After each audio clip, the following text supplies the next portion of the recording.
క్రైస్తులో దేవుని నామానికి మహిమ కలుగును గాక. క్రీస్తునందు ప్రియమైన వారులారా, మీ అందరికీ నేను తెలిసినటువంటి వ్యక్తిని, అందరికీ పరిచయం ఉన్నటువంటి వ్యక్తిని. మీలో కొంతమంది నాకు బంధువులుగా కూడా ఉన్నారు. అయితే అందరూ నాకు బంధువులే. రక్త సంబంధం వల్ల బంధువులమైన మనం. ఏ రక్తం వల్ల అండి? ప్రభు అయిన యేసు క్రీస్తు రక్తం వల్ల మనందరం ఒకే రక్తం వల్ల సంబంధికులు మనదంతా ఒకే తాత్పర్యం, ఏకభావం, ఏకాత్మ. కనుక మనందరం రక్త సంబంధికులు. కులం, మతం, ప్రాంతీయ, భాష భేదం లేనటువంటి ఒకే ఒక జనాంగం ఎవరంటే ఈ భారతదేశంలో కానీ ప్రపంచ దేశాల్లో కానీ క్రైస్తవులమైన మనమే. మనకి ఏ కుల, మత, ప్రాంతీయ, భాషా భేదం ఉండవు. మనందరి కొరకు ప్రార్థన చేస్తాం, అందరినీ మనం సంతోషంగా పలకరిస్తాం. మంచిది. మిమ్మల్ని అందరినీ నేను ఈ విధంగా కలుసుకోవడం నాకు ఎంతో సంతోషంగా ఉంది. రక్షింపబడి 3 సంవత్సరాలు అవుతున్నప్పటికీ ఇక్కడికి రావాలని ఎన్నోసార్లు నేను ప్రయత్నం చేశాను. నాకున్నటువంటి దేవుడు నాకు ఇచ్చినటువంటి పరిచర్యలో భాగంగా మరి ఇక్కడికి రావడానికి కూడా దేవుడు ఈ రోజున దేవుని చిత్తం కాబట్టి ఈరోజు నేను రావడం జరిగింది.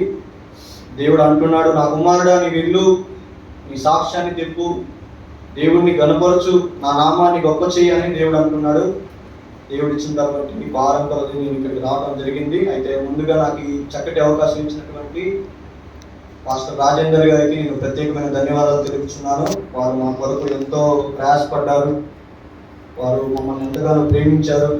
మరి మా గృహాన్ని దర్శించి నేను చిన్న వయసులో ఉన్నప్పుడే మరి వారు మా అమ్మగారికి, మా నాన్నగారికి సాక్ష్యాన్ని వారు తెలియపరుస్తూ మరి దేవుని నమ్ముకోండి, మీరు రక్షింపబడతారు, మీరు కాపాడబడతారు అని చెప్పి పలుమార్లు తెలియజేసినప్పటికీ కూడా మరి కలకోటి అశోక్, నాగమణి గారు ఏనాడు కూడా మరి వారి యొక్క మాటలు ఏమి లక్ష్యం ఉంచలేదు.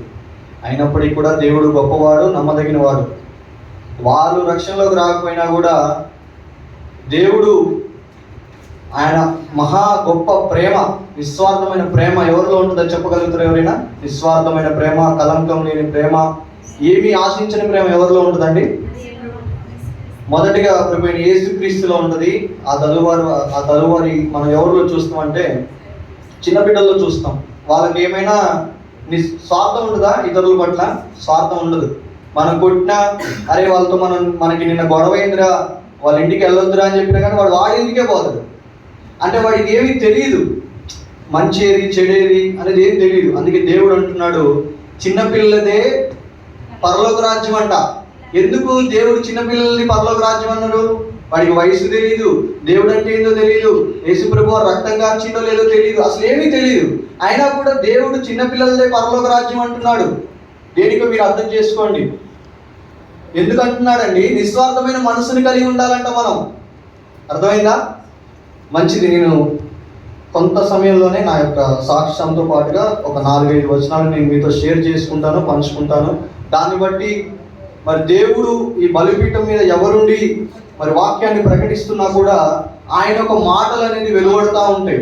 10 మాటలు చెప్పామనుకోండి, 100 మంది ఉన్నారనుకోండి, ఒక్కొక్కరికి ఒక్కొక్కలాగా అర్థమైంది, ఒక్కొక్కరికి ఒక్కొక్క కోణంలో అర్థమైంది. వింటున్నారా మీ దేవుని బిడ్డలారా? మీ అందరినీ నేను కలుసుకోవడం, నా సాక్ష్యాన్ని పంచుకోవడం, నా గ్రామస్తులు ఎదుట మరి కోటనారాయణపుర గ్రామంలో రాముగా ఉన్నటువంటి నేను రూబేనుగా మార్చబడుట, మరి ప్రాచీన స్వభావాన్ని విడిచిపెట్టి నవీన స్వభావాన్ని ధరించుకొని క్రీస్తులో ఆయన యొక్క శరీరంలో మరి నేను ఏరుబారి ఆయన రక్తాన్ని, ఆయన శరీరాన్ని భుజించి ఆయన మన కొరకే తనే మ్రాను మీద తన ప్రాణాన్ని అర్పించారు. ఆయన శిలువలో భరించారు. మనం జీవించుతున్న జీవితం ఇది ఈ యుగ సంబంధమైనది. కానీ మనం నిత్య రాజ్యానికి ప్రవేశించాలంటే మనం ఏం చేయాలి అనేది ఈ పరిశుద్ధ గ్రంథ లేఖనంలో అన్నింటిలో కూడా దేవుడు రాయించాడు. తన ఆత్మ ద్వారా, కొందరి ప్రవక్తల ద్వారా, కొందరి దాసుల ద్వారా. అందులో క్రీస్తులో మరి క్రొత్త నిబంధన అంటే దేవుడు మన కొరకు ఈ భూలోకానికి వచ్చి రక్తం కార్చిన తర్వాత ఏర్పడింది కొత్త నిబంధన. ఈ కొత్త నిబంధన గ్రంథంలో నుండి కొన్ని వచనాలు నేను చదవాలని ఆశపడుతున్నాను. అందులో మొదటిగా 3వ యోహాను రాసిన పత్రిక 1వ అధ్యాయమే ఉంటుంది, 1 అధ్యాయమే ఉంటుంది. అందులో 2వ వచనాన్ని ఒకరు చదవగలరని నేను కోరుకుంటున్నాను. నేను చదువుతున్నాను. యోహాను రాసిన 3వ పత్రిక 2వ వచనం. ప్రియుడా, నీ ఆత్మ వర్ధిల్లుచున్న ప్రకారము నీవు అన్ని విషయములలోనూ వర్ధిల్లుచు సౌఖ్యముగా ఉండవాలని ప్రార్థించుచున్నాను. అంటే ఈ వాక్యం మనకి ఏం సెలవిస్తుందంటే